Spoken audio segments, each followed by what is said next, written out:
these are the new best accessories in Type Soul, and that's counting all the new Hell items, the Soul Pass items, the Battle Pass items, and just anything new in general. So with this build, you're going to get 24% defense, which is pretty huge, and a bunch of other cool stats, but I'm not going to waste your time. Let's get right into it.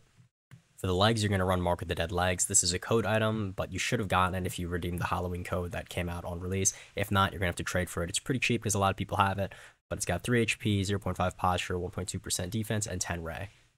For the shoulder, we're going to be running MRE pin. This was another code item from old type, so if you didn't have it, you're going to probably trade for it, but you should go for it because it's the only shoulder accessory with stats, so it's the best one, obviously. It's got 6 HP, 1% meter gain, and 15 ray, which is pretty huge. For the back, we're going to be running Soulfire Halo. Again, another code item, a Halloween item. You're going to have to trade for it. 6 HP, 4 posture, 2% defense, and 8 ray. For the face, the best one is Reinvent Diadem. This is an old code item. It's unfortunately not tradable as far as I know, so the alternative for this will be Windy Elf Ears or just Elf Ears in general. They've got pretty similar stats, and I think the only difference is like 5 HP array, so yeah. But if you have Reinvent Diadem, it's the best one to run. It's got 10 HP, 2 posture, 4% meter gain, 2.5% defense, and 10 ray.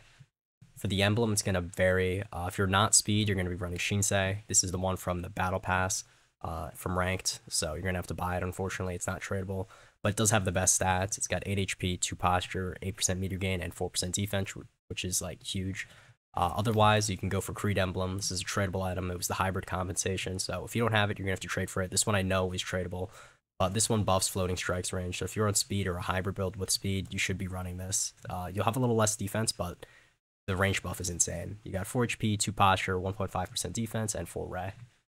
For the neck, you can either run Cursed Hood or Ouroboros Pendant. They have the same exact stats. Ouroboros Pendant was an old code item, but you can also get it from Ranked.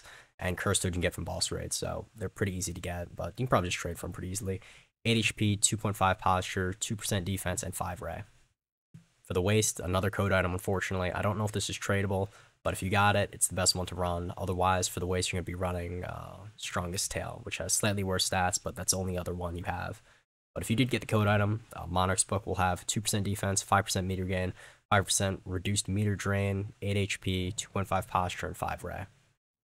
For the arm, the best one is Berserker Wraps. This is a boss raid item. You can easily trade for it. 3 HP, 2 posture, 2.5% meter gain, and 2% defense. For the head, you have 2 options. Wheel of Adaptation is the better one in my opinion. It's got higher defense. And the other alternative you could run is Benevolent Scarlet. This one's also a boss raid item, but this one has less defense at 2% and gives you lifesteal. But lifesteal I don't really think is that impactful because people don't really live that long anymore. So I just run Wheel of Adaptation because it has 4.5% defense rather than 2. So it's just got 4.5% defense. That's the only stat, and it's amazing because it gets you to like 24%. So yeah. Haunted Dawn Cloak got nerfed, so the best one for the torso is now a Dreadful Bone Armor. It's got 14 HP, 8 posture, and 3.5% defense, and 15 ray. There's another alternative with the Hell item, but it has less defense and slightly more HP. But honestly, the 5-10 more HP it has isn't worth it over the defense bonus, in my opinion, so that's why I'm running Dreadful. But yeah, with that, you're going to get 76 HP, 63 ray, 24% defense, and 105 posture. This will vary depending on your clan, so take the health and ray plus or minus like 5, 10, or like 15 even. So yeah, but the main big thing, 24% defense is the highest you can get as far as I know. Again, like I did last time, make sure to sub if you want to get the most up-to-date one because I checked all the Hell items and this is the best set I could come up with.